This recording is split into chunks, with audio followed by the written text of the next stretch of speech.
I was listening to the song Old Blue Eyes on the radio as I drove to my retirement party. 42 years I worked at the same place, Ford Motor Company. Mary and I have been looking forward to my retirement all my life. We'll finally be able to visit all those places we've been thinking about all these years. The only problem was my sweet Mary died of cancer 2 years ago. Now I was living alone in a big house. I figured I would find a nice place to live after I retired. Too many memories and too big a house to take care of. Hell, I was already 62 years old. For the last 2 years, I've been working and taking care of the house while working at the same time. Doing anything to keep busy. Now it was time to move on. Listening to Frank on the radio, I drove and thought about my life.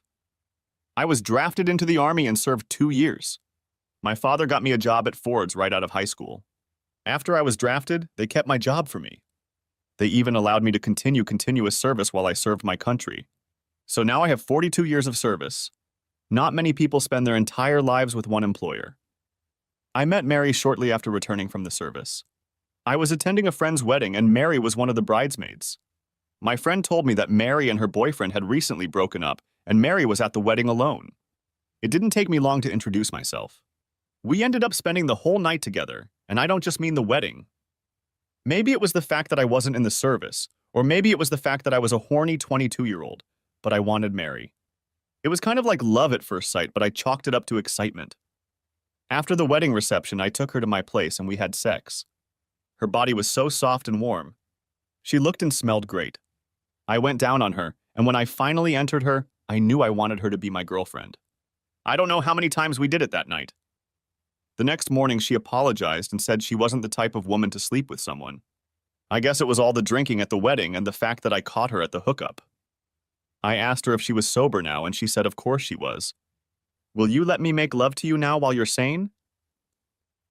We went back to the bedroom and made love. I knew right away that we would be together forever. We started dating and had sex all the time. If I wasn't working, I was with Mary. She worked as a clerk at a local drugstore. Only 3 months after the wedding we attended, she told me she was pregnant. I did not hesitate to ask her to marry me. We went to the judge's office and had a small reception with family and friends. Over the next 16 years, we had 6 children. She even had 2 miscarriages. Our life was what I thought was normal as a child. We had good times and bad times. We spent most of our time attending children's activities. 4 boys and 2 girls, and I think they participated in every activity possible. It seemed like we had somewhere to go almost every day. Of course, Mary always put the children first. Even when we had vacations, we spent them as a family. I don't think Mary and I ever spent a vacation alone. She said we could go by ourselves when the kids left the nest and I retired. And so I found myself retired and alone. Needless to say, after the birth of our first children, our sex life decreased dramatically. It was hard enough just being alone together, let alone making love. We still had a few special moments like our wedding anniversary, when we did make love.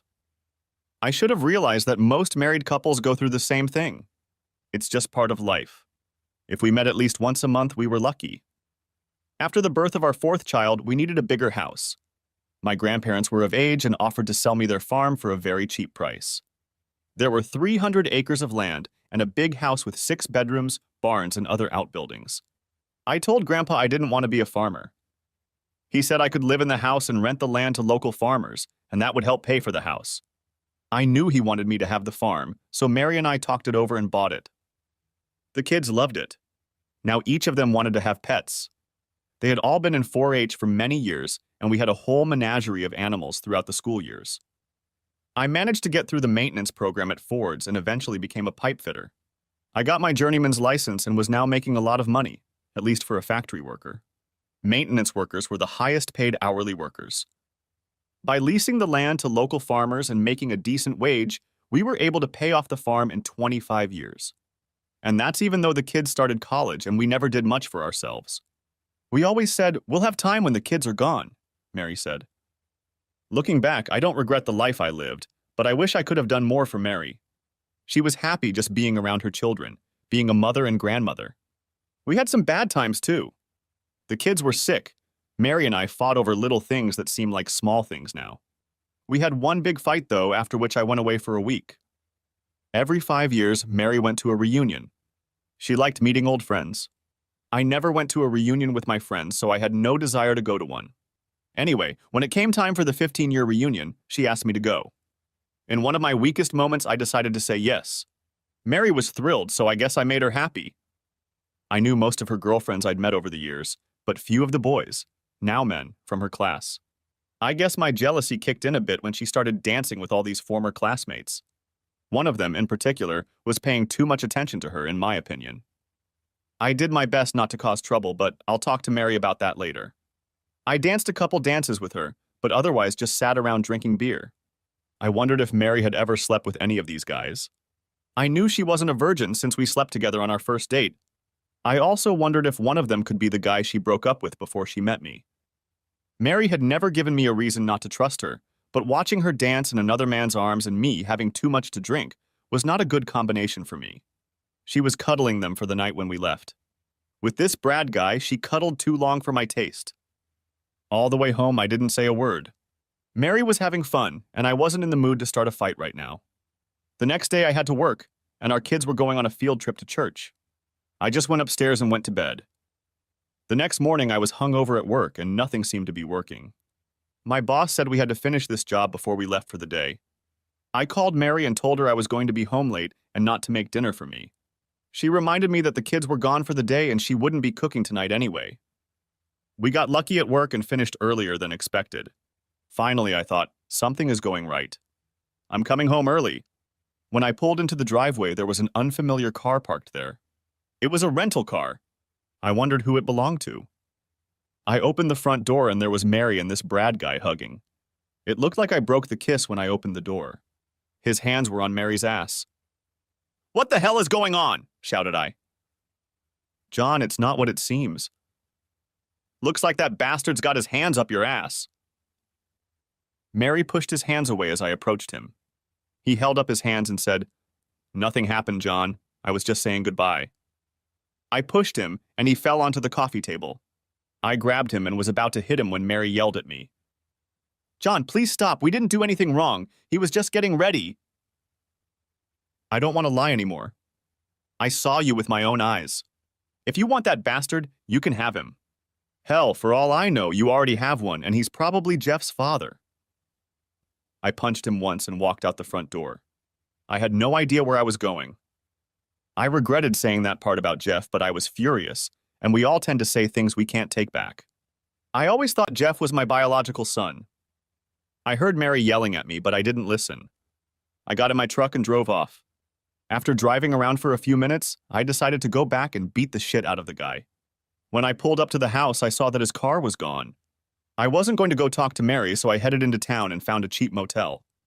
There was a bar next to it, so I went in and decided to get drunk. I walked over to the jukebox and pressed the button for "That's Life." It's a song I've always loved to listen to. I listened to the part where Frank sings, "I've been up and down, here and there." And I know one thing. Every time I find myself lying down, flat on the face, I just picked myself up and got back into the race. Then I said to myself, if Mary can have sex, so can I. I met this girl in a bar and bought her a drink. She told me she was married and her husband was on a business trip with his secretary. I know he's having fun with her. It's not the first time. We sat there, got drunk together, and headed to my room. My room was just a short walk away. I got my revenge on Mary for that woman. We had sex probably most of the night. I think it was even more than Evelyn expected. Honestly, it was the only time in my life that I cheated on Mary. I was so angry with her for what I thought she had done to me. The next morning, a cooler head took over. I called work and told them I wouldn't be in that day. Evelyn showered and said she had to go home. As for me, I wasn't sure what the future held for me. I headed home as I knew the kids would be at school, the younger ones at daycare, and Mary at work. I packed a couple suitcases and headed back to the motel. I sat there, drinking a beer and trying to figure out what I should do next. I knew that eventually I would have to talk to Mary. I almost wished I had stayed in the house and just beat the bastard up and dealt with Mary. Now I was left to wonder why he'd bolted so soon after I'd left. I'm sure I saw his hands on her ass. It was so stupid to leave my own home. My thoughts were working overtime. I went back to the bar and had dinner there, drank a few more beers and decided to go back to my room and get some sleep. The next day I had work to do. At work, Paul, a friend of mine, asked how I was doing. His wife Judy was friends with Mary. I figured he might know something. Judy asked me if you were at work yesterday. When I answered that I wasn't, she said that Mary told me that you and she had a fight. She wouldn't tell me what about, but she said it was just a big misunderstanding, and if I saw you, she said Mary needed to talk to you and straighten things out. I need a few days to think about it. Thank you for letting me know what Judy said. Right now, I'm just going to keep my problems to myself. No offense, Paul. I prefer not to meddle in other people's business. No offense. A couple days later, when I got home from work, Judy was already waiting to pick up Paul. Actually, I think Mary sent her to me. John, Mary said to tell you to call her if I see you. She needs to talk to you. John, I know Mary, and she's afraid you've mistaken what you've seen. She really loves you, John. No one else, only you. Please give her a chance to explain. She told me what happened, and I believe her. Thanks for getting the message to Judy, but I think it's between Mary and me. You're her friend. I think you'll be on her side. She didn't cheat on you, John. Trust me, if she had, I would never have sided with her. Just give her a chance to tell you what happened. Paul got out and got in the car. I'll see you tomorrow, John, he said. I waved him off and walked back to the motel. I called home and my oldest son, Jeff, answered the phone. I knew Mary hadn't come home yet, and I wanted to make sure the kids were okay. Daddy, where are you? When are you coming home? Mommy said you and her had a fight. Daddy, please come home. We all miss you. I'll be there in a couple days. I need a few days to clear my head before I talk to your mother. Is everything okay? Do you kids listen to your mom? Everything is fine, Daddy, except that Mommy is worried about you. Please come home soon. All the kids that were home were talking to me. Everyone was asking when I was coming home. I have to admit that even though it had only been a few days, I missed them. I went to get something to eat and stopped by the bar for a couple of beers. I thought about picking up a bar baba, but decided to refrain. I had already cheated on Mary that first night, and now I wasn't proud of it. I went back to my room. The next day at work, Dave, my supervisor, told me that I had gotten a call, and it was from Mary. She asked me to call her as soon as possible. We were always told that we shouldn't take calls at work unless they were very important. I wondered if any of the kids were sick, so I went and called Mary. It was her work number. Mary, what's the problem that you had to call me at work? I need to talk to you. You haven't called me, and I'm worried. You know we only get important calls at work. What do you want, Mary? This is a very important call, John. You see, I love you, and you never gave me a chance to tell me exactly what happened. Please come home after work so we can talk and let me tell you what really happened. The kids miss you, and so do I. I thought for a moment and decided we could lay the cards on the table. Okay, Mary, I'll come over tomorrow after work. No lies or bullshit, I want the truth. I promise to tell you the truth, John. I love you, she said, hanging up the phone. The children were happy to see me when I got home. They asked a lot of questions, but I managed to dodge them. Mary came home with the youngest child she had picked up from daycare. She looked happy to see me. I kept a stony expression on my face for the time being. We sent the children off to play, telling them we needed to talk. Some went outside and others went to their room to do homework. Mary and I went and sat on the back porch to be alone. As soon as we sat down, Mary said, "Nothing happened, I swear." Let me tell you what I know and have seen Mary. First, I called you to tell you I'd be home late. You reminded me that the kids are on an outing with the church. I was going to talk to you about that asshole Brad being too friendly with you at the reunion, but I didn't want to ruin your evening. I came home and found you in that asshole's arms with his hands on your ass. Let me explain, John, please? Let me finish and then I'll listen to you. I tried to remain calm. Anyway, I have no idea what you two have already managed to do, or what might have happened if I hadn't shown up sooner. Now I'll listen to what you have to say. I was surprised that I remained so calm. Mary, on the other hand, was nervous and wanted to talk. I didn't do anything. Nothing special happened and I wasn't going to. Brad was only here for 15 minutes. He came in and said he had an hour before he had to return the car and get on a plane home. He said he thought he'd stop by and have a cup of coffee with me. How did he know you'd be home alone? I asked. I don't know. Maybe we talked about your job or the kids going to church. I really don't know. I invited him in for a cup of coffee and that was the end of it. When we sat down at the table, his conversation was a little personal. He started talking about how we traveled together and how he missed me and things like that. I told him that it was a long time ago and that I was very happily married and he should probably leave. I started to feel a little bad. We stood up. He took my hand and asked if he could at least be hugged and kissed goodbye. That made me smile. After all, he was an old friend of mine. I told him I could, but only on the cheek. He hugged me, and when I wanted to kiss his cheek, he turned his head, pulled me to him, and kissed me on the lips. I pushed him away, and he moved his hands down to my ass. Somewhere during that exchange you came in. You know what happened after that. As for the meeting, I was just having a good time with old friends. I didn't mean anything by it. I'm sorry if you perceived it differently. I love you, John, and I would never do anything to hurt our marriage. But I have to say that I was very hurt when you said that Jeff probably wasn't your child. In a fit of anger, we all say things we later regret, I replied. John, I swear to you that all of our children are yours. I haven't been with another man since the day I met you. And just so you know, it was Bart Benson I broke up with shortly before I met you, not Brad. Brad, I knew it started with a B. I'm just glad I hit him. I wish I'd hit him harder. I'm glad you hit him too. I don't want anyone coming between us. He got up off the floor as soon as you left and asked me for ice to put on his eye, but I told him to get out of my house and never come back. I told him he could buy ice at the store down the road. He wanted to apologize, but I told him to get out and not come back. When he left, I looked out the window and saw your car go by. I waited and waited for you to come back, but you never did. I was so worried. The kids asked about you when they got home. I told them you had gone to a friend's house. When you didn't come home the next day and I heard that you hadn't gone to work, I looked around and found that some of your things were missing. I sat down and cried. Honestly, John, I really didn't do anything wrong. I probably shouldn't have let Brad in, but I never thought he would try anything. Please forgive me. Mary began to cry. I hated to see her crying, so I took her in my arms. I really loved her, and I knew her well enough to believe she was telling me the truth. Hey, pack up the kids and go to McDonald's with them. She smiled at me, and I knew everything was going to be okay. That night in bed, we made love.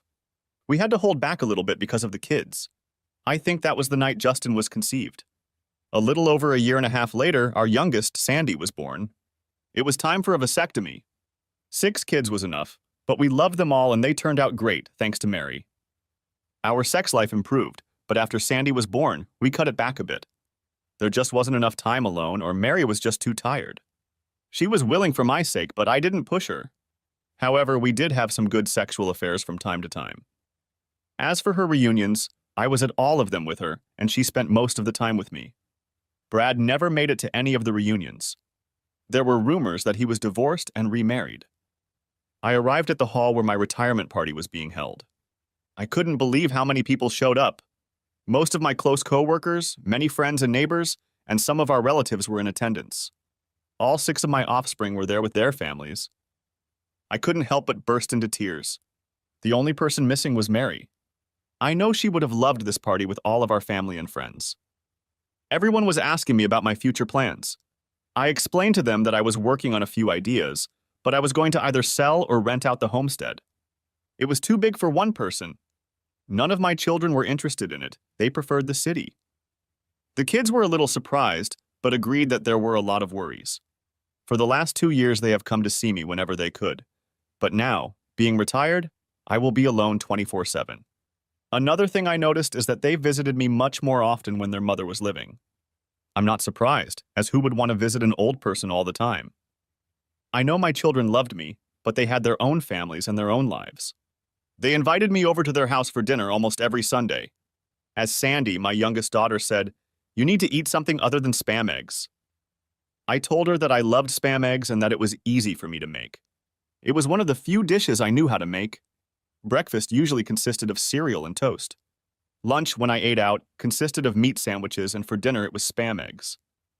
At the party, I talked to Jeff and Justin, my 2 sons, about selling or renting the farm. Jeff was an accountant and Justin worked in real estate. They researched values and figures to help me decide what to do. I had a great time at the party and thanked everyone for attending. I knew I probably wouldn't see most of them again. I'm not one to run around visiting people, and I doubted most of them would come to visit me. Over the next month, I found a great place to live. It was in a gated residential area of a condominium. There were several vacant apartments. They were for rent to people at least 55 years old. The rent was $1,400 to $1,600 a month. You had to sign a lease for a minimum of 2 years. My son said the price was a little high, but it had many additional benefits. The question was, could I afford it? I called all my children together and explained to them that I was going to sell the farm. I got an offer of $1 million for all the land.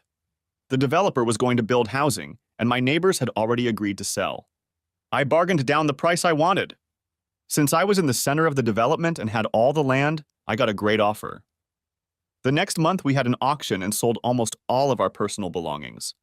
We had several pieces of farm equipment and tons of personal belongings. When all was said and done, I was able to give each of my children $100,000 and put the rest into investments and savings. Stuart, my third son, said I should keep the money to live on. I explained to him that it was part of their inheritance and decided they could all use it now. I know I could have done it at their age. I informed them that I was now receiving Social Security. I also receive a pension from Ford's, as well as a monthly check from my savings and security program that I started when I first started working. I rented an apartment in a mini village. It was really nice. There were 4 apartments. I don't know how many apartments there were in total, but a lot. I bought new furniture for my apartment, but I brought my favorite chair, which I bought at my own auction. My kids helped me move in, and after I put all my stuff on shelves and put it away in drawers, they went for a walk around the gated community. When they came back, they told me about the pool and hot tub. It's a pretty nice place, Dad, and it's also safe. We talked to some men from the community, and they told us they play housey, card game, on Tuesday nights and invited you to join them, Jeff said. I'll see Jeff. I've always enjoyed playing cards, I replied. Be careful with some of these women, Daddy, Sandy said. You don't want to get someone pregnant. She laughed. Mary always talked to the kids about safe sex. They all knew that after Sandy was born, I had a vasectomy. I said goodbye to the kids and told Julie I would see her the following Sunday. I had to write down on my calendar which kids I was to visit and when. The best part was that they were excited about my visit. That makes any father happy. When the condominium owner found out I was a former plumber, he asked me if I would work as a plumber for the condominium. Whenever a plumber was needed, he would call me. He said I would be paid $20 an hour and a minimum of an hour's work. I thought it would be a great idea that would give me something to do. The buildings were all only a few years old and mostly had leaky faucets and clogged toilets. It had a caretaker who did most of the necessary work, but he wasn't the best plumber. But I had a backup for emergencies. On my 3rd day in the apartment, I got my first plumbing job. A woman's grandson was trying to flush his plastic toy down the toilet. She was a friendly enough woman and apologized repeatedly. I told her it was no problem, that that's what I was here for. I had to lift up the dresser and found the plastic toy. I replaced the ring and used new bolts to attach the dresser. I finished the job in about 2 hours. It was a pretty easy $40 job. For the first 2 weeks, I called an average of 3 times a week. Most jobs took less than an hour. Tuesday night, I went to the community center and met some men playing cards. They told me that they got together every Tuesday to get away from their wives for a few hours. That week, there were 8 men playing cards. Of the men I met, only 1 was a widower. The next week, I went there again. Most of the men playing cards were retirees. Mostly businessmen, some of them still owned small businesses, but now others did most of the work. Funny were all the stories these men told. Mostly about their wives and how since they retired, they hardly get any rest. That was why some of them had moved into this nursing home. Now they had a lot less work to do. They talked about how women seem to argue over every little thing. They said things like, they just don't know how to enjoy life. Always arguing about something. I swear these men gossiped as much as the women. They talked about other women and how their wives get jealous if they look at divorced or single women for too long. They did not mind their husbands looking at married women. What about Nora? Bob asked. My wife didn't like me looking at her, even when she was married. And she's a looker. Bill replied, I used to dance with her, but after Rob died, my wife got jealous if I just talked to her. She doesn't come to the dance anymore and very rarely to the pool. She walks almost every morning, Ben says. She definitely keeps herself in shape. I still go to her to get my hair cut, but I tell my wife I go to the hairdresser. Me too, Glenn said. She's such a nice person. You should meet John. Maybe I will someday. She sounds pretty cute, I replied. I had no idea who they were talking about, but I just joined the conversation. Hey, John, do you like baseball? Ben asked. Yeah, I took my kids to games when they were growing up. Our committee has booked a bus trip to Cincinnati to watch the game in a couple weeks. You have to sign up. For some of us, it's a day away from the wife. After he had said the last word, he said, Sorry, John, I keep forgetting you lost your wife, Ben replied. It's okay. I felt the same way when she was alive, but you don't know what you have until you lose it. I'll probably go to the game. 2 days later, I got another call. It was pretty late at night. Mrs. Norman said her sink was clogged. I told her that if it wasn't an emergency, I would come over in the morning around 8 o'clock, if that was all right with her. She agreed, and I went there first thing in the morning. The door was opened by a middle-aged woman. She looked about 40. I'm not good at guessing age, but this girl was a beauty. I figured Mrs. Norman must be her mother.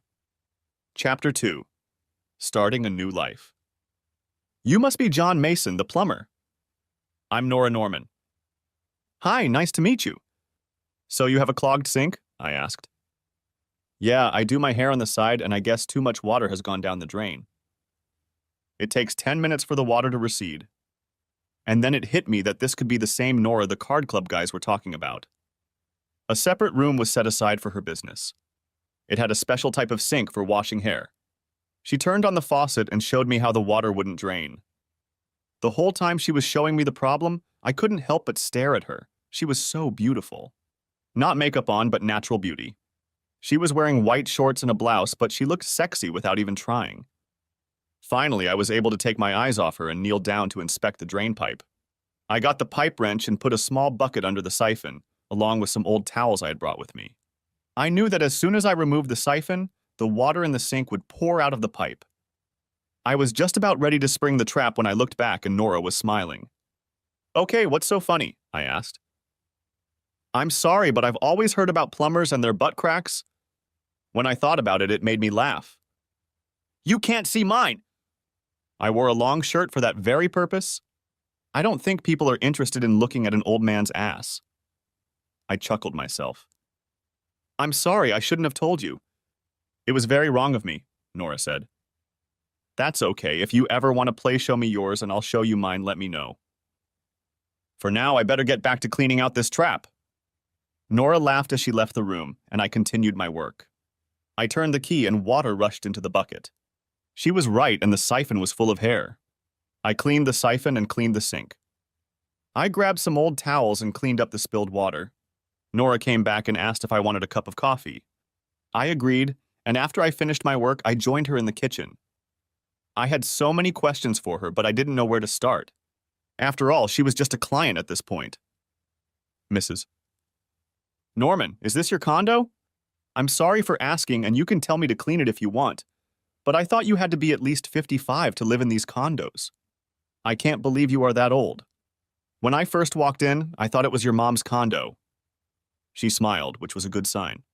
I also noticed that she was wearing a wedding ring. I wish I had seen it before I asked her something.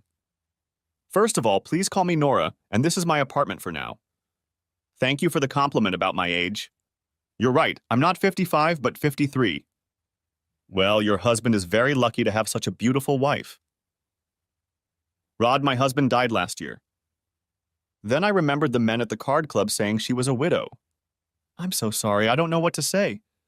My wife died 2 years ago, and I think about her all the time.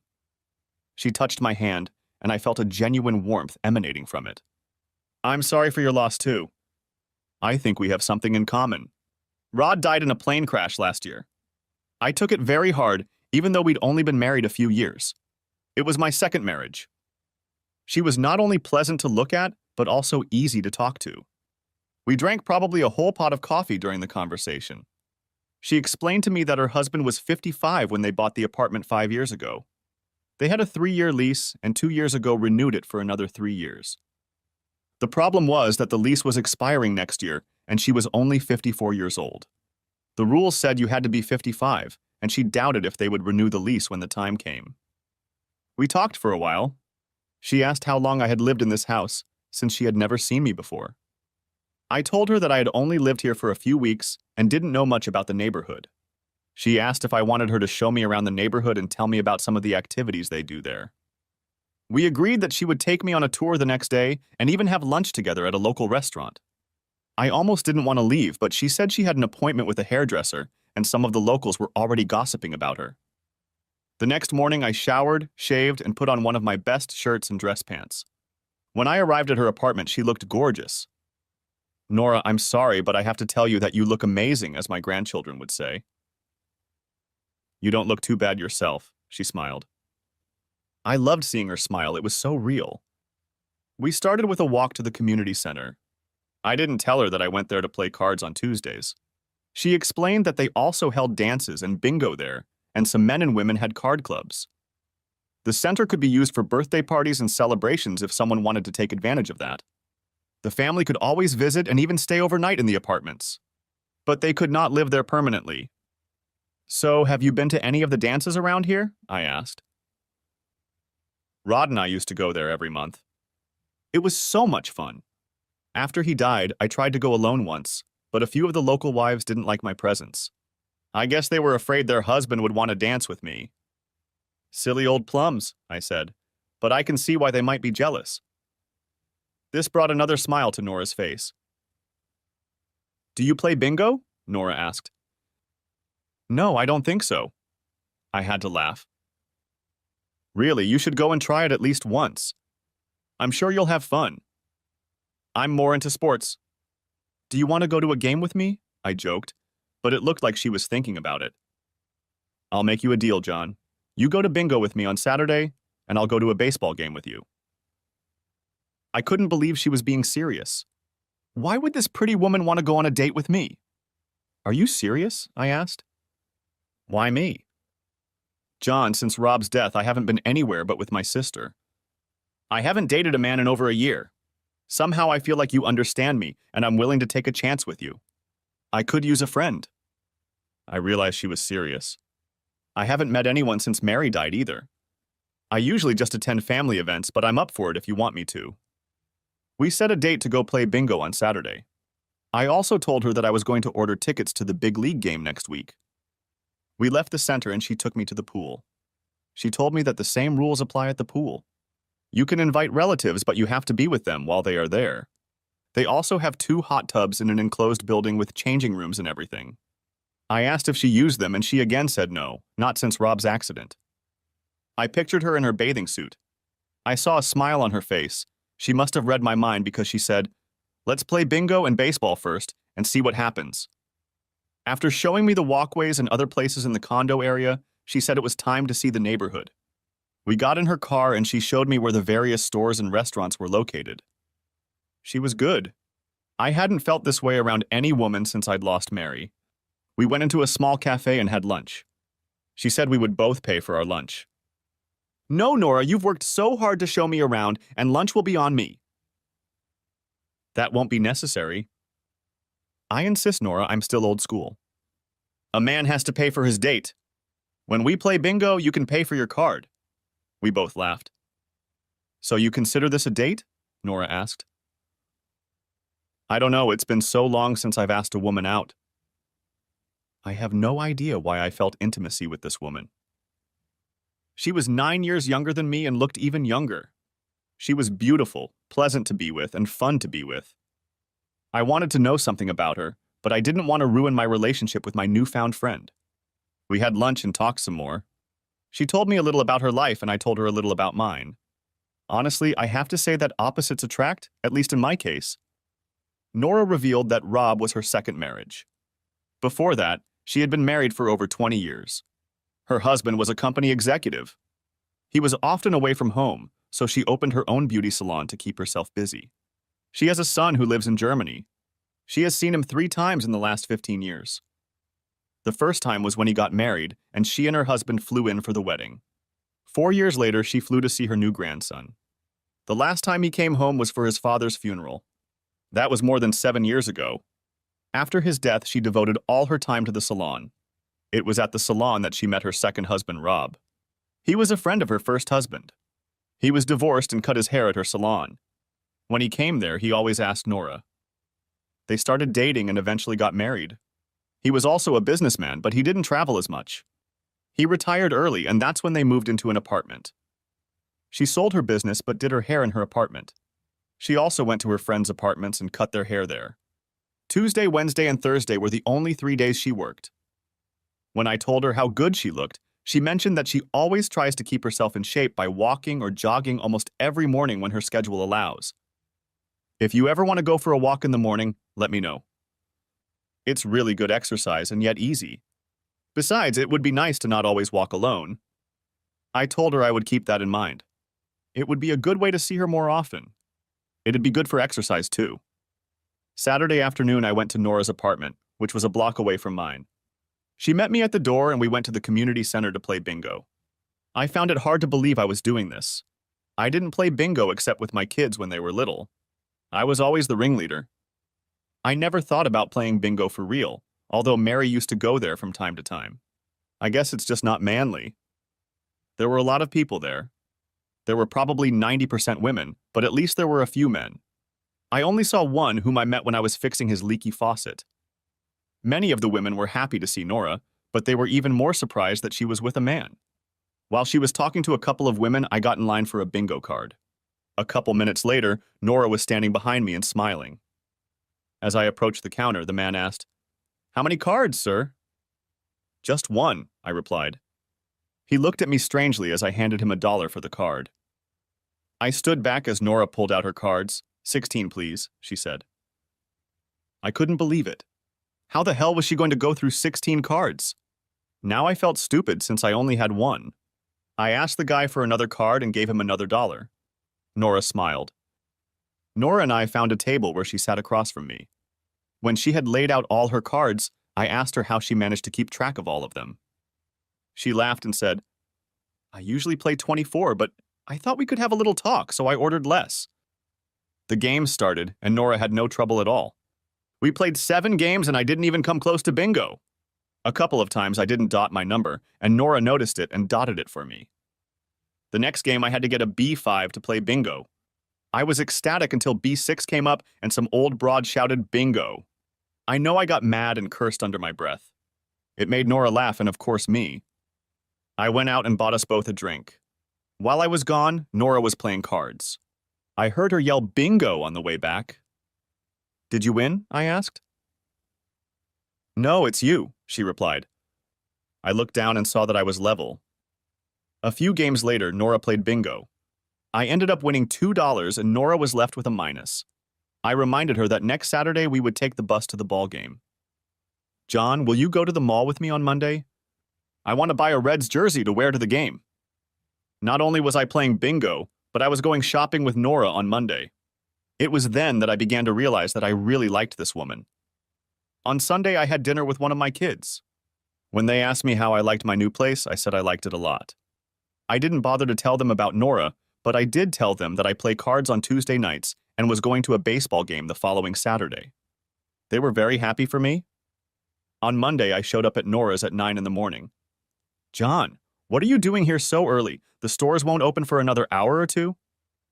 I decided to settle for a walk. I decided to try it on Monday, Wednesday, and Friday. "Oh, John, I wish you'd say something. I just got back from a walk. I usually walk around 7 in the morning. I'm so sorry. Do you want to come in for coffee?"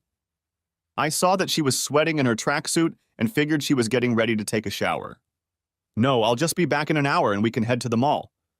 I think I need a good pair of walking shoes anyway." By the time I got back, she was completely fine. I went inside and had a cup of coffee before heading to the mall. We went to a sports store where she was looking at different sports shirts. She found one she liked and went to try it on. When she came out of the fitting room, she looked like a young girl. The shirt was red, buttoned in the front, and had Cincinnati written on the chest. She was also wearing a baseball cap with the Cincinnati logo on it. "So, how do I look?" She smiled at me. "You look like a teenager going to your first major league game. I think you should undo a couple buttons on your top." I smiled. "John, this will show my breasts." She looked around to make sure no one was looking and undid the top 3 buttons. Is that better? She laughed and quickly buttoned 2 back up. But not before I saw her breasts covered by her bra. Okay, perv, let's find you a shirt and a pair of walking shoes. I ended up buying a pullover with the Reds emblem on it. I couldn't believe I'd paid $65 for a pair of sneakers just to walk around in them. Nora assured me that if I walked regularly, I'd be glad I'd bought a good pair. We had lunch and I learned more about Nora. She had 2 sisters and a brother. One sister, Lynn, and her brother Max live in a condominium. Lynn is with her spouse and Max was divorced. Neither of them I was acquainted with as far as I knew. Nora asked me if we could sit with her sister and her husband Dave. They were going to the game too. I was a little surprised, but at the same time glad that she had relatives living there. It would be great to meet them. The bus trip went like this. Everyone who signed up got a ticket to the game, which was handed out after boarding the bus. All the tickets were grouped together in one place, so there would be no problem getting tickets to sit together. When Nora and I got on the bus, the guys from the card club couldn't believe it. Sure enough, they all said hello to Nora and Lynn. There were only 2 other women on the bus. I have to admit that I felt like the king of the hill when I sat down with Nora. I know I had a grin on my face that looked like a grin. Why are you smiling like that? Nora asked. Being with you and seeing the faces of the card club guys when they saw us together. Nora just smiled, and I had no idea what she was thinking. During the bus ride, Dave asked me how Nora and I met. She called me one night and asked if I could clean her pipes, and I agreed. We all started laughing because of the way it sounded. I laughed and got a punch in the arm from Nora. He's a plumber from the condo association, and yes, he cleaned my pipes. She looked a little embarrassed when she realized she'd said pretty much the same thing I had. They were clogged, she said, continuing to laugh. It was the beginning of a wonderful day. I couldn't believe how happy she was at the game. She was cheering for the Reds and supporting them. She even had a beer and a hot dog with me and saying, "Take me out to the ball game with everyone in the 7th inning." As we rode the bus home, she got a little tired and put a pillow on my shoulder and leaned against me. Lynn did almost the same thing with Dave. Sunday, we went back to one of the children's homes for dinner. I told them about the game, but I never mentioned Nora. I just wasn't sure what to say if they started asking questions. Monday morning, I was at Nora's apartment ready for a walk. She seemed happy to see me. We walked about 2 miles. Nora usually ran about 5 miles when she was alone. On the days we walked together, she ran 3 miles in the evening.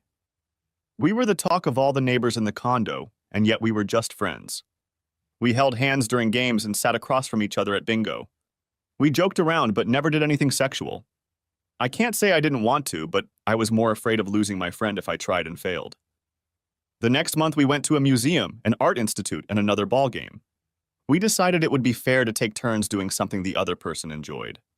Nora was a sophisticated woman and appreciated many forms of art. She used to go with Lynn, but now she went with me. I couldn't believe how much I enjoyed some of the art museums.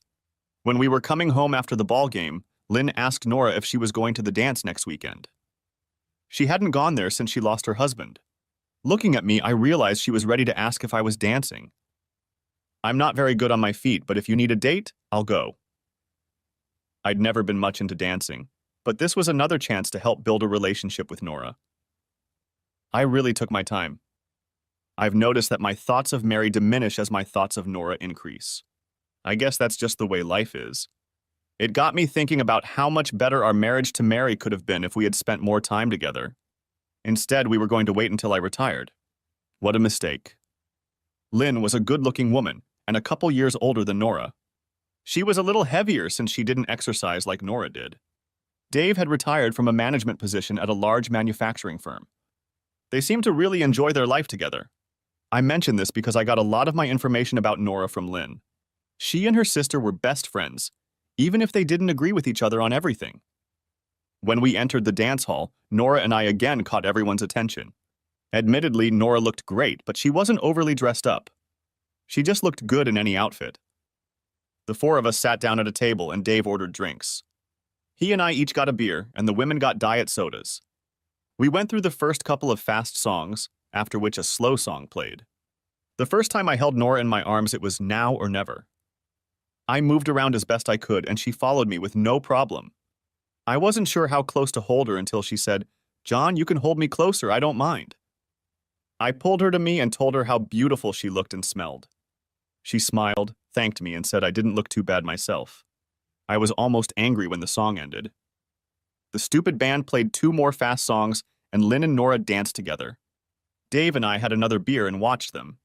It was nice to see them having fun and laughing. On the next slow song, I danced with Nora again. I pulled her to me and hugged her in the old traditional way, one arm around her waist and the other reaching forward. She let go of my arm and wrapped both arms around my neck. I put both arms around her.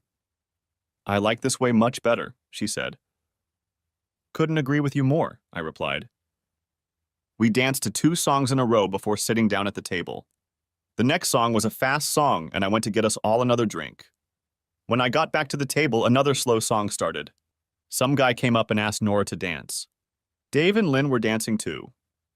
A feeling of jealousy swept over me. I remembered dancing with Mary, the way she smiled at other men while dancing. It happened again with Nora. When the dance ended and everyone went back to the table, I threw a lewd look at the guy. Nora didn't see it, but Lynn did. I tried to act normal, but my thoughts were not normal. I finished my beer during the next song. When another slow one started, Lynn asked me to dance and told Dave to dance with Nora. "John, I need to talk to you. Nora is my sister and tells me almost everything. I saw how jealous you were when she was dancing with another man. Try not to be jealous. I know it's hard, but it's just a dance. She really cares about you." "We're just good friends, Lynn," I replied. "Bullshit. I said she cares about you, and I know her better than anyone else, including her past husbands. You don't have to ruin everything over a stupid dance. If someone tried to do something to her, trust me, she'd let them know it. It's just a dance, it doesn't mean anything. Look at her, and then look at me. Why should she care about a retired plumber? John, stop downplaying yourself. Just because you weren't a big businessman doesn't mean anything. Believe it or not, you're a decent guy with a great personality and you're fun to be with. Nora is a special woman. She's not good on her own. I mean, her first 2 husbands weren't that good? She was candy to them. Yes, they liked her, mostly because of her personality and looks. They were both cheating on her, and when she found out, she came to me. She decided to just live the best life she could. So she opened her salon in case her husband found a better place. She is an only woman and has never cheated on any of her husbands. God knows she could have had any man she wanted. She ran her salon, took care of Jason, her son, and played the role of dutiful wife at all the engagements. As they say, what goes around comes around. Her first husband was a playboy and racked up a lot of debt. After paying off all his debts and last expenses, she didn't have much left. Good thing she had a salon. She inherited a lot of money after her second husband died. The song stopped and they started another slow one, and we kept dancing. I saw Nora looking at me. She and Dave were still dancing, and I waved, and she smiled and waved back. Lynn continued to speak. She stayed with her first husband mostly because of Jason. He idolized his father. I don't think he ever knew he was abusing his mother. When her husband died, Jason took it hard. When she remarried, he wouldn't even talk to her. He finally returned her call when she wanted to socialize with her grandchildren. She has 2 of them, but she has never seen them. Jason joined the Marines and was stationed in Germany. He met his wife there and decided to stay there. Nora wanted to visit him and his family, but Jason forbade her to come. After Rod died, he started contacting her again. I think she wants to try to get back in touch with Jason. She married Rod out of convenience. He was a little better than Jim, but he was a playboy too. We thought he'd settle down when they moved into the condo and only work part-time, but later it turned out he was playing around on the side. In fact, he wasn't alone in the plane crash that killed him. It was one of his affairs. Why are you telling me all this? It's none of my business. John, you care for Nora very much. I can see it in the way you look at her. I also know that she cares about you too. All I ask is that you don't hurt her. She's been through enough. If you want to date other women or anything else, don't tie Nora to you. The song ended before I could respond. I had no idea what Nora was going through. It made me want her even more. Lynn, what have you been chatting about for 2 whole dances? Your lips were moving at a mile a minute. Nora asked. I told him what a spoiled brat you were when we were growing up and always got your way because you were the youngest, Lynn replied. That's not true. You and Max used to tease me all the time, Nora said, and they both laughed. About that time, Ray from the card club came up and asked Nora to dance. She looked at me and said, Thanks, Ray, but I promised this dance to John, maybe later. Needless to say, no promise was made, but I quickly stood up and took Nora under my arm. Later, Ray danced with Nora.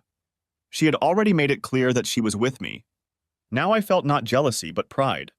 I looked at Lynn and she smiled at me. When Nora returned to the table, Lynn said she had an idea. Let's leave this dancing and go to the hot tub. No one will be there this late and the party people are already here. You're out of your mind, Lynn. We can't just leave like this, Nora replied.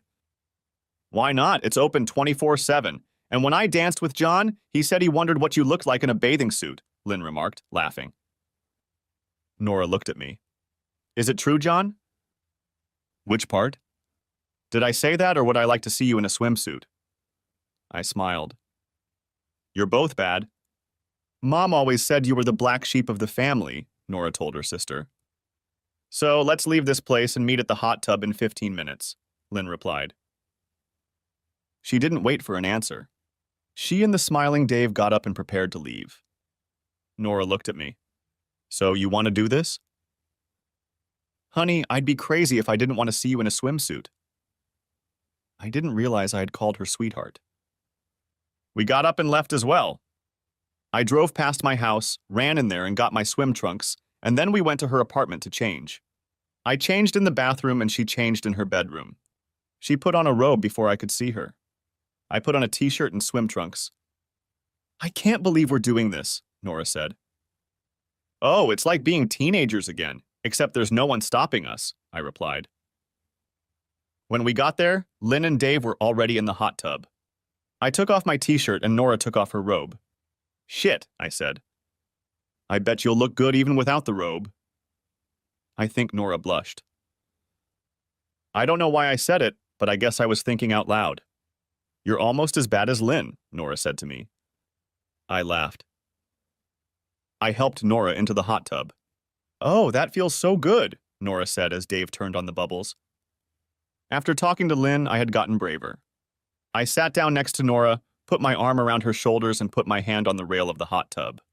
I couldn't believe it when Nora lowered herself down and rested her head on my hand. It was dark in the hot tub, with only a light on in the tub itself. It gave just enough light for me to see how beautiful Nora was. After about a half hour, we decided it was time to head back to the condo. We said goodnight to Lynn and Dave and headed to Nora's place. When we got to her apartment, I went to change. Before I reached the bathroom, Nora called out to me. I turned around and she came up to me and kissed me. It was a soft, wonderful kiss. John, I know you care about me and I care about you. I believe that if we want to be together, I need to be the one to start doing it. Nora, I wanted you almost from the first time I met you. I just didn't want to risk ruining our friendship. You mean too much to me. She kissed me again and asked me to take off my swim trunks and meet her in the bedroom. I took off my swim trunks, put on my underwear, and went to her room. The lights were dimmed and she was still in her robe. John, I want our relationship to move to the next stage. If you feel the same way, I want you to make love to me. If you feel you're not ready, I understand. I just went up to her and did it. Made her best day ever. It felt so good. After sex, she rolled off me and lay down next to me. John, would you like to stay with me tonight? There's nothing I want more, I replied. She got up, turned off the light, snuggled up to me and laid her head on my shoulder. I was happy. When I woke up the next morning, I must admit I was a little confused. After dancing the night before, everything seemed so fast. I put on my underwear and went into the kitchen. Nora was dressed in her tracksuit. Good morning, Nora said. Did you sleep well? Nora, what exactly happened last night? I know we made love, but what really happened between us? She poured me a cup of coffee and we sat down and talked. John, you are so different from my previous husbands. You are kind, considerate, honest, and fun to be with. I felt a strong attraction to you, especially after the first match you invited me to. You didn't just want to see if you could grab a piece of ass. You really wanted to be with me. We became friends, good friends. I was sure you liked me by all the things you did, but you didn't even try to kiss me. That's because I didn't want to risk ruining our relationship. If I tried to kiss you and got rejected or disappointed you, our friendship would change. You are the best thing that has happened to me, and I was afraid of losing you. I thought you might think that, and that's why Lynn and I set up the whole hot tub thing. I didn't know how to approach you either. John, I don't know where this relationship will lead, but I care about you very much. The time we spend together is the best part of my day. I want us to continue to be best friends and do things together. The only commitment I ask of you is to be honest with me. If things don't work out between us, I want you to tell me so. I need commitment too, I said. Nora, I'm a little jealous of other men. Yes, I've seen it a few times when men look at me. Especially last night when I was dancing with another man. I will not become a hermit and socialize with other men. I promise you that no man will raise his hand on me. I am a woman of one man, and I want that man to be you. If you think I am overstepping my boundaries, I ask you to tell me so. That sounds fair enough? Can I tell anyone that we're more than friends, or do you want to keep it between us? I asked. In case you haven't noticed, everyone already knows. I'd ask that our bedroom antics remain just between us. You mean we're going to do it again? I smiled. Whether you know it or not, you're a real lover. It was Sunday, and I had to visit one of the kids today. Nora said she would go out for her morning run and close up when I got dressed. The next morning, she would see me on our usual walk. She kissed me lightly and walked out the door. Tonight, I went to dinner at Justin's house. I have to admit that Mary and I did a great job with our kids. I've always felt welcome in their homes. Hi, Daddy, my sister-in-law Amber said to me. You look happy today. That's life, as old Frankie would say. I started humming part of his song. I have been a puppet, a beggar, a pirate, a poet, a pawn, and a king. I've been both up and down here and there, and I know one thing. Amber laughed. Okay, Dad, I know this is your favorite song and you're in a good mood. I'm glad to see that. Tonight we're going to grill steaks. Justin is cooking outside. Julie and her family will be here today too. I went outside and said hello to my son. About that time, Julie and her family arrived. We had a good time, and Amber asked me how things were going at the new place. Things are going great. I've met some new friends and go to different places. I do a few plumbing jobs every week to keep me busy. I belong to a card club and play almost every Tuesday, and I go for a walk with a friend 3 mornings a week. That's so nice to hear, Daddy, Julie said. You look happy and you deserve a good life. By the way, I'm having a big party at my house next Sunday. The whole family will be there. Can I bring a friend? I asked. She's my walking partner, and we go to different places together. Are you dating, Dad? Yes, I have a friend who lives in this neighborhood. Her name is Nora, and she's a widow. I'd like you to meet her. Sounds serious, Dad. How long have you known her? Justin asked. What are you guys going to do, grill me now? Look, I met her a few months ago. We go to events together on association bus trips. It's better than going alone. We've become good friends, and I want to introduce her to my family. Why didn't you tell us about her before, Daddy? Julie asked. That's exactly the reason. I don't like answering questions. You can ask her all the questions you want next week if she comes over. We're just good friends. I'm sorry, Daddy, Julie said. Of course she can come over. It was a surprise to me to find out you were dating. We all want you to be happy. Monday morning, as we were taking our morning walk, I told Nora about a family event at my kids' house on Sunday and asked if she wanted to come. I must tell you that I have never brought a woman to meet my family. They would probably ask you 1,000 questions. They're good kids, but they're protective of me, I suppose. Nora smiled. I would love to go with you. Is there anything I should know before talking to them? I just told them we walked together and went on bus tours together. I didn't tell them we made love. Nora gave me a beautiful smile. I hope not, but they've probably already guessed that you invited me. We're not kids anymore, and I know your kids can guess the rest. What should we bring with us? What do you mean? It's a potluck. The kids cook for themselves. That's because all you can cook is Spam and eggs. They won't want to see that at the feast. When you talk to your daughter, tell her we'll bring sweet potatoes and I'll make some kind of jello salad. I didn't say anything more on the subject because what could I say? I called Julie and told her what Nora had said we were bringing. That would be great, Dad. Please thank her for me. I can't wait to meet her. Wednesday night, I had a plumbing job 3 houses down from Nora's house. It was early evening and I figured she would be done with her hair for the day, so I decided to stop by her place. I figured I would just walk, since it was only 3 houses away. I put my things in the truck and went to her house. When I got in front of her house, I saw that the door was open. Right outside the door stood Nora, hugging a man in a suit.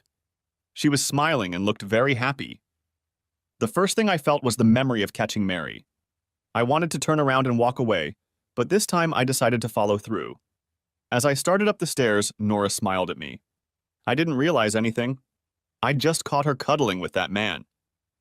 John, what are you doing here? She let go of her friend and they both looked at me. Before I could answer, what the hell are you doing? Nora said. John, I want you to meet another special person in my life. This is my brother Max. He came in for a haircut.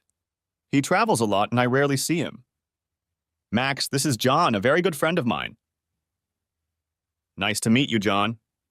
He extended his hand for a shake. After recovering from my bad thoughts, I told him I was glad to meet him too. So what brings you here, John? Nora asked. I'm having renovations a couple houses down from here, so I thought I'd stop by for a few minutes. I wish I could stay and talk, but I have to get ready for another trip. John, it was nice to meet you. Take care of my little sister. She deserves a good life, he said, smiling. Honey, you look so happy. I love seeing you like this. Take care of yourself. She hugged him again and kissed him lightly. As he was leaving, Nora told me that I should probably move my truck into her car. I went and got it and parked it in her driveway. When I walked in the door, I was greeted with a very firm kiss. John, I saw the look on your face when you saw me hug Max. I want you to know that behind your back, I would never do anything to hurt you. Never! Nora, I want to see you more often. Maybe have dinner twice a week or watch TV together. I know we see each other 3 times a week in the mornings and together on Saturday, but I want to see you more often. I'd like to see you more often too, John. How about Monday and Thursday evenings? We can have dinner here or go out to eat. We can rent movies or just watch TV.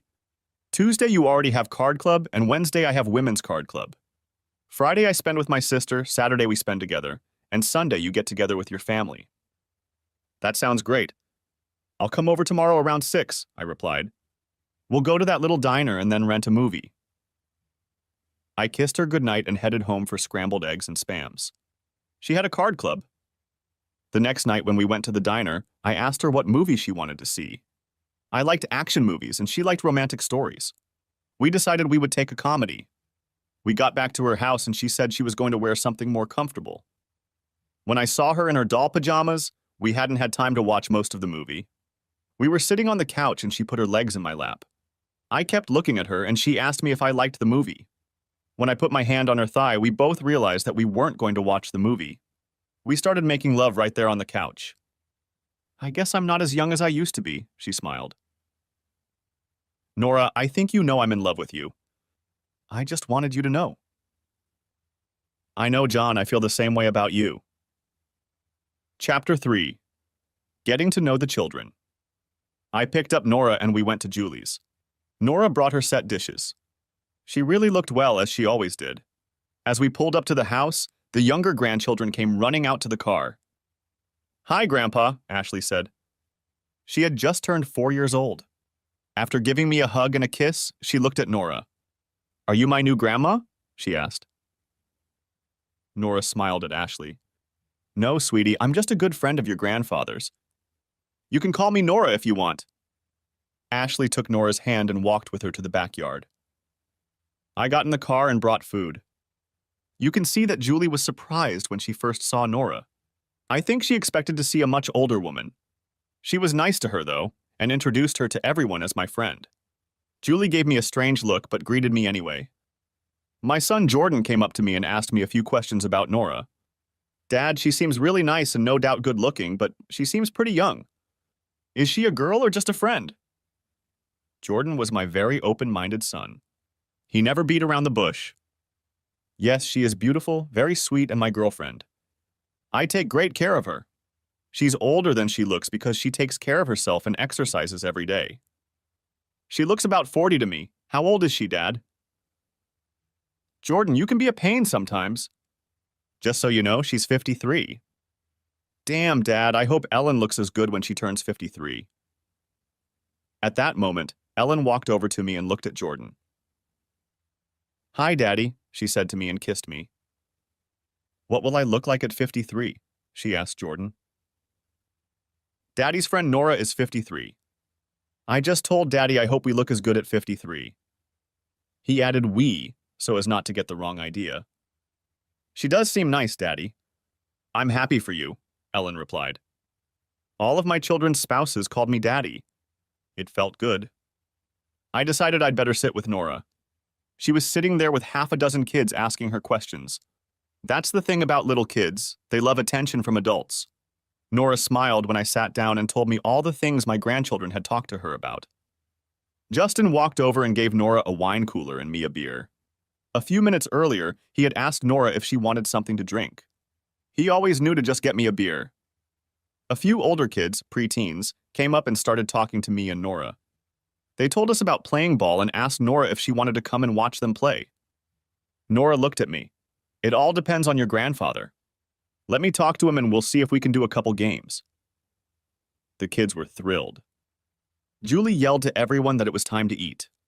This gave Nora and me a little break, and after we ate, we were able to talk. During dinner, everyone asked Nora questions about where she lived, if she worked, and so on.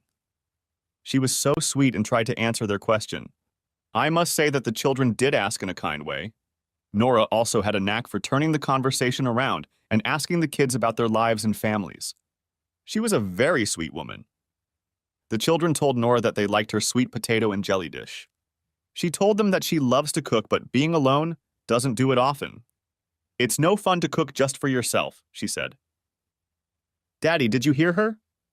She likes to cook and you like to eat. Sounds like a good combination.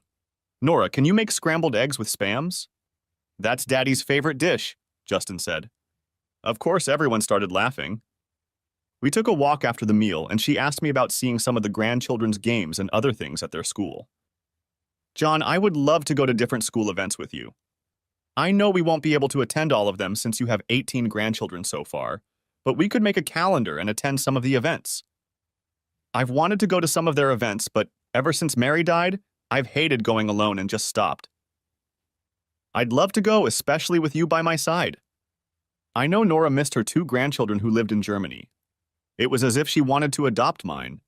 When we returned to the picnic, Nora explained to the children that she and I would be coming to some of their activities.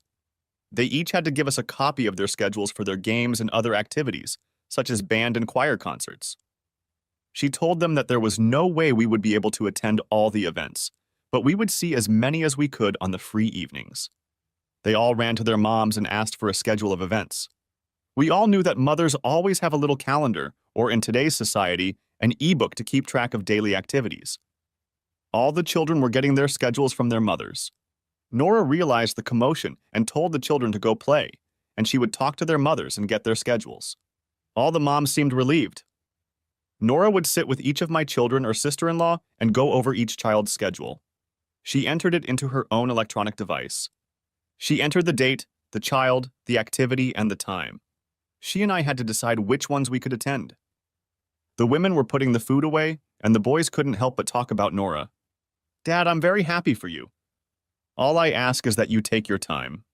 I'd hate for you to get hurt, Jordan said. How can I get hurt? We're friends, good friends. We go to different places together and even go out a few times a week. Dad, I think what Jordan means is that you've never met Mom since she died over 2 years ago. And then a beautiful woman shows up and you're attracted to her. We don't want you to get hurt, Justin said.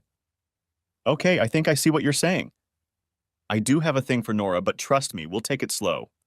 Right now, we're just good friends. Hopefully, it can become something more. Dad, we mean the financial side. We're hoping she's not just looking for someone to take care of her. She told us she works as a hairdresser, and I doubt she makes that much money part-time. I started to laugh. What's so funny? Justin asked. There are a lot of women, good-looking women, who are out to get a man who has money. Justin, you're reasoning like a banker. Let me give you a big surprise. Nora's net worth is 3 or 4 times mine. Half the time she pays for herself, and sometimes she pays for me. She does her hair because she likes it, just like I do plumbing on the side. I'm sorry, Dad, we didn't know. We've been worried about you since Mom died. We should have realized you were capable of taking care of yourself, Stuart replied. It's okay, boys. I'm glad to know you're still worried about me, but trust me, I'm fine, and Nora is one of the best things that's happened to me in a long time. If our relationship doesn't last, then it wasn't meant to be. Don't ever be afraid to talk to me. I'm actually glad we talked. Dad, I think Nora is a very nice woman and very pleasant to look at, Jordan replied. All the other boys agreed. Jordan smiled and asked, Dad, how's your sea... Don't even think about it, I laughed. But it's great. About that time, all the women went back outside and we played in the yard. On the way home, Nora told me that she loved my family, and I told her that they loved her too. She said I needed a blackberry or something to keep track of events with my grandchildren. I told her blackberries are a fruit you eat. I will buy a calendar and write the information on it. That made Nora laugh, and I loved to see her happy. We stopped at my house, and she came in and took my calendar and transferred all the information my kids had given her into it. Nora, you don't have to do that. Go on walks with my grandchildren. John, I really want to. I really like children, and your presence will make them so happy. Of course, it will give me more time to be with you. She leaned over and kissed me. Once we figured it out, we started getting together on Mondays, Thursdays, and Fridays to attend the kids' games and activities. Saturday was our day to do things together, but if any of the kids had things to do, we were there. For the next few months, life was good. We often attended the children's games. On Tuesdays and Wednesdays, when I didn't see Nora, I cooked Spam eggs. We both had our own card clubs. Most often, we had dinner out of the house, but at least once a week, Nora cooked dinner. On top of all her other virtues, this woman could really cook. Sexually, we made love on average once a week. I have to say that we cuddled a lot, and I rubbed against her body quite often. I really missed her when I wasn't with her. On Sundays, I still went to the children's house. Nora started seeing her sister on that day, since we were always away on Fridays. On special occasions, we were always together. Nora was always a topic of conversation when I visited the kids for dinner. Once, when Nora was with me at a family event, Stuart asked me how Nora decided to be with me. Son, you'll have to ask Nora about that, I replied. Nora walked over and saw me smiling. Okay, what's so funny? My son Stuart wants to know why a gorgeous, wonderful, and nice woman like you wants to be with a guy like me. Dad, that's not what I said. It's just... I know, son, I think so too. Okay, guys, Nora said. Stuart, your father is a wonderful, caring man. He treats me with love, respect, and dignity. He's also a very handsome man. You may not see him that way, but believe me, many women do. I was drawn to him the first time I saw him. We had both lost spouses, and he treated me with the greatest kindness and respect. Neither of us were looking, but we were pretty much alone. We bonded and became best friends. And then we became lovers. Nora laughed and kissed me. Stuart was almost speechless. It was too much for a woman, especially a woman like Nora, to call his 62-year-old father her lover. All I can say is that Dad was very lucky, Stuart said and walked away. Did you mean everything you said? I asked Nora. Sure, especially about the lover. Nora smiled and kissed me again. Julie saw us kissing and said, Okay, kids, maybe you two should get a room. We all laughed. Time passed, and life was better than ever. One day I stopped by Nora's house and she seemed sad. What's the matter, dear? I asked. She handed me a letter. It said that the condo association had held a meeting and it wouldn't be able to renew the lease. There was a lot of nonsense in there, but they stated that the tenant had to be 55 years old. Of course, Nora had to be 53 and 54 at the end of the lease. They wrote a personal note and said they had nothing against Nora, but if they changed the rules for her, they would open a can of worms. However, they will put her name on the waiting list after she turns 55. I told her not to worry, it would all work out. I decided to attend the next meeting of the association. Nora came with me. I told them who I was. Mr. Mason, we know you're here on behalf of Nora Norman, but there's nothing we can do. I'm sorry, but that's the situation. Sir, I understand your decision and have no problem with it. Nora looked at me in surprise. I'm here to ask if I can change apartments in the middle of my contract. I'd like to rent Nora's apartment. It's bigger than mine and I like the location better.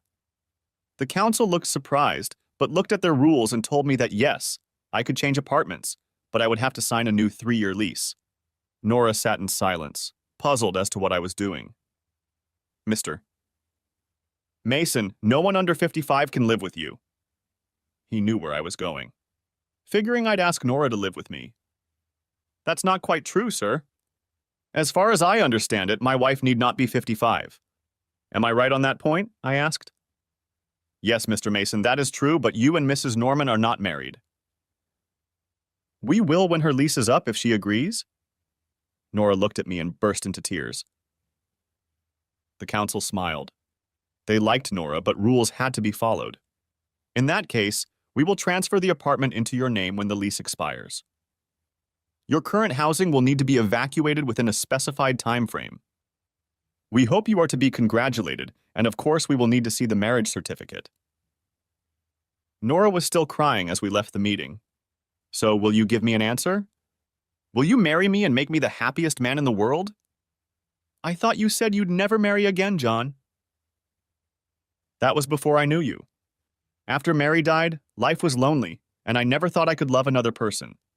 And then I met you. Nora, you are my life now.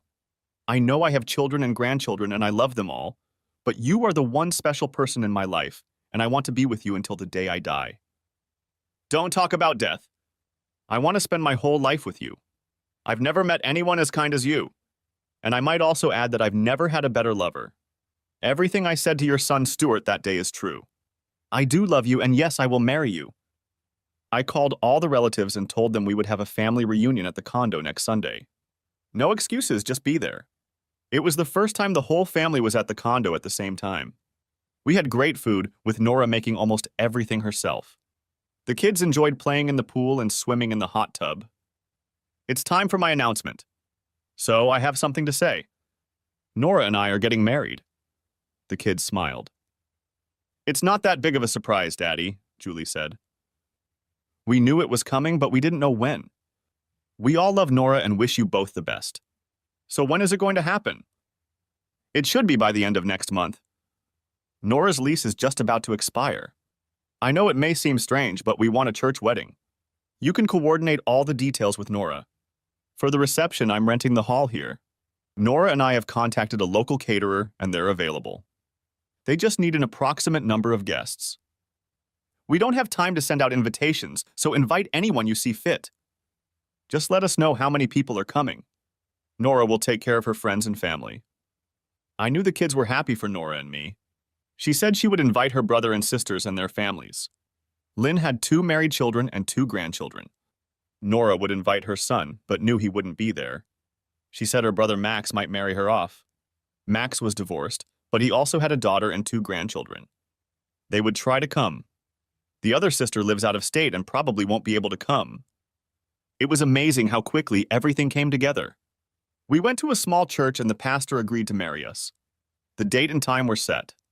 I went to the association and rented a clubhouse for the wedding reception. While I was there, I invited the committee to the wedding.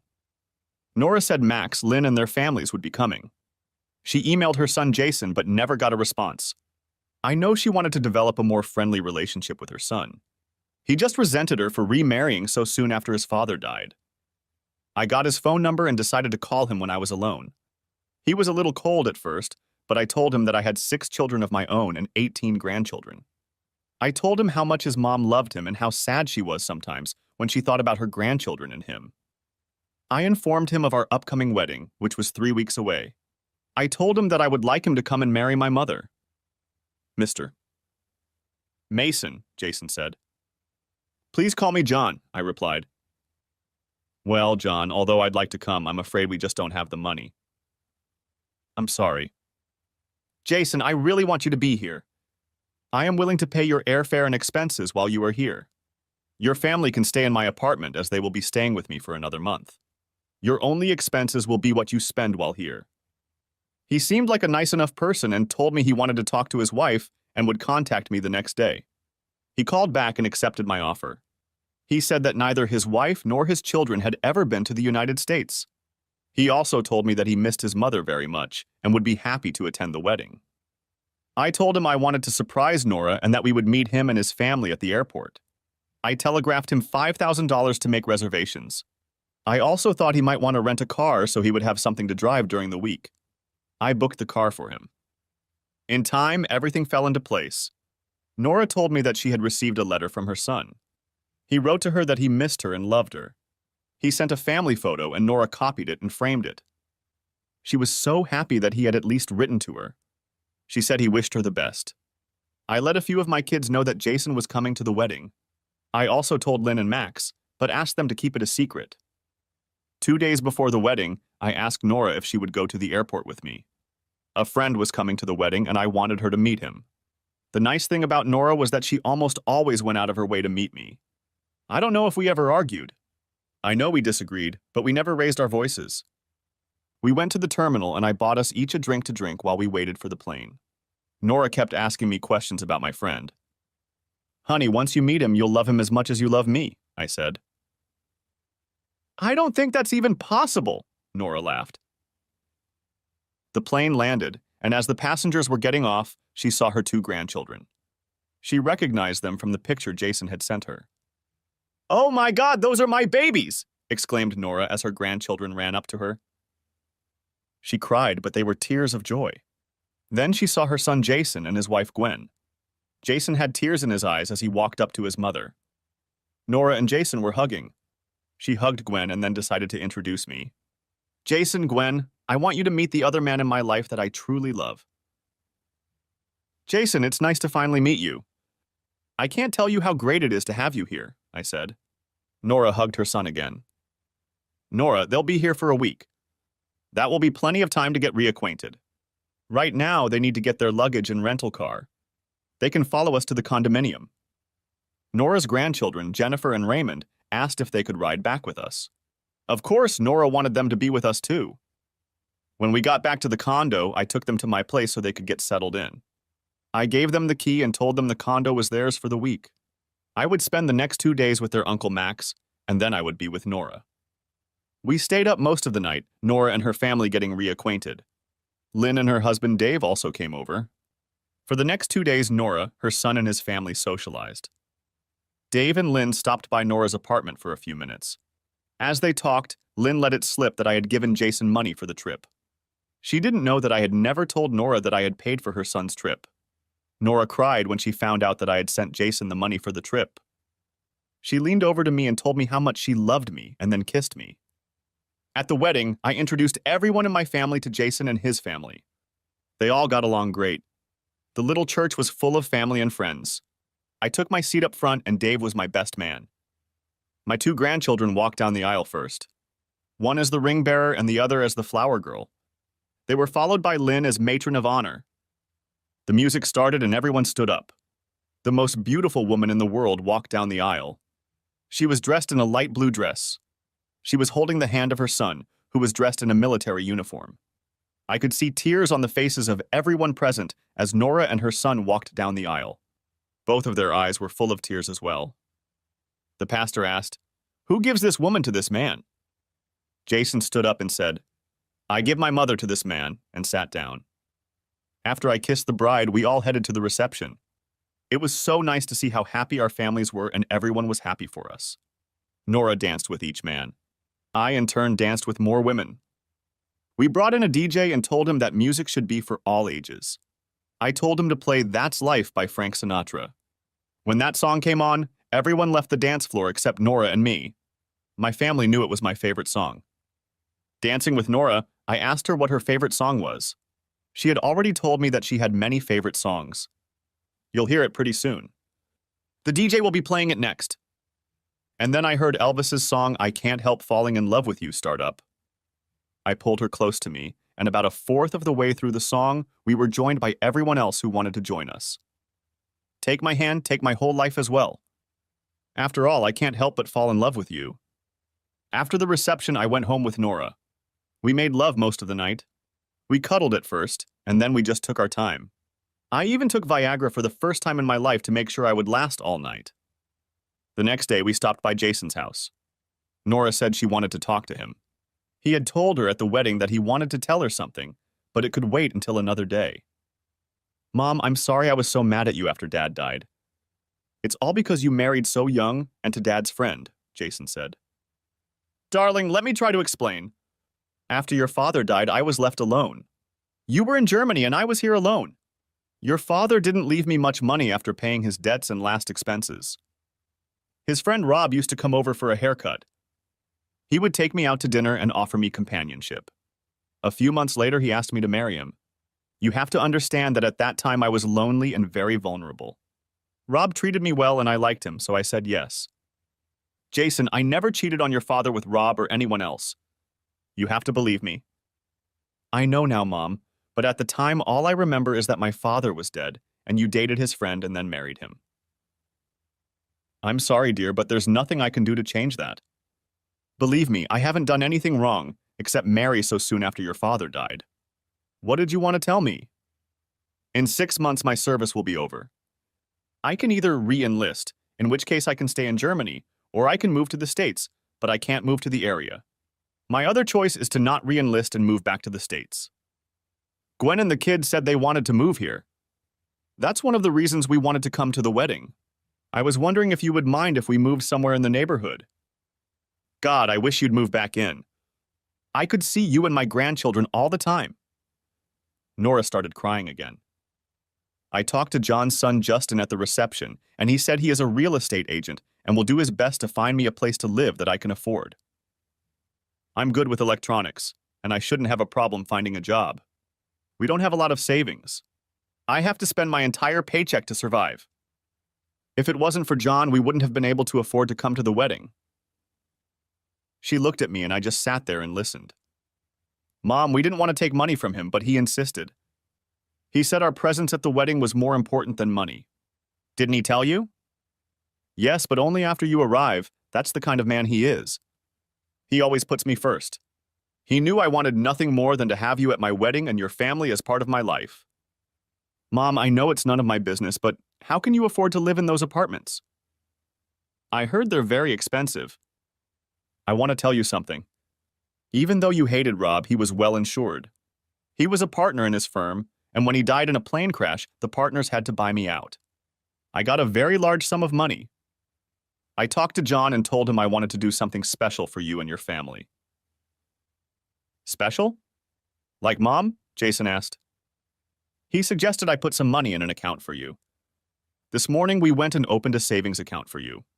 I put $500,000 into the account this morning. What? You're giving me $500,000 after the way I treated you. He started crying. Jason, you are my son and I love you, always have. I also opened 2 college fund accounts for the kids. I put $25,000 in each account. Hopefully with interest they will have money for college when they are ready. Here's your credit card to the account. It should be usable anywhere in the world. I hope you'll use it in the future to buy a house here near me. I watched them cuddle and knew everything was going to be okay. About that time, Gwen came in with the kids and said how much they enjoyed the pool. Jason looked at Gwen and asked if she wanted to move to Ohio to live with his mother. At this point, Nora and Gwen cried, and the kids were happy beyond belief. Epilogue. It's been a year since our wedding. Nora and I couldn't be happier. We had to add her grandchildren to our calendar of events. Jason and Gwen bought a house that Justin found for them. It was only 2 miles from where we live and very close to Julie and her family. Jason and Gwen are now part of our extended family. My children treat them like brother and sister. Jason opened his own electronics store and repairs computers. All my grandchildren now call Nora Grandma. She tells everyone that she has 20 grandchildren. Looking at her, they wonder how she does it. We still walk together almost every day. Sometimes you can see us on our bicycles. We still take bus trips and cuddle on the couch in the evenings. At least once a week or so, we make love. If we want a really big night, she gives me one of those little blue pills. As Frank would say, that's life. Thanks for watching. I hope you enjoyed it. So subscribe to my channel and watch the next video.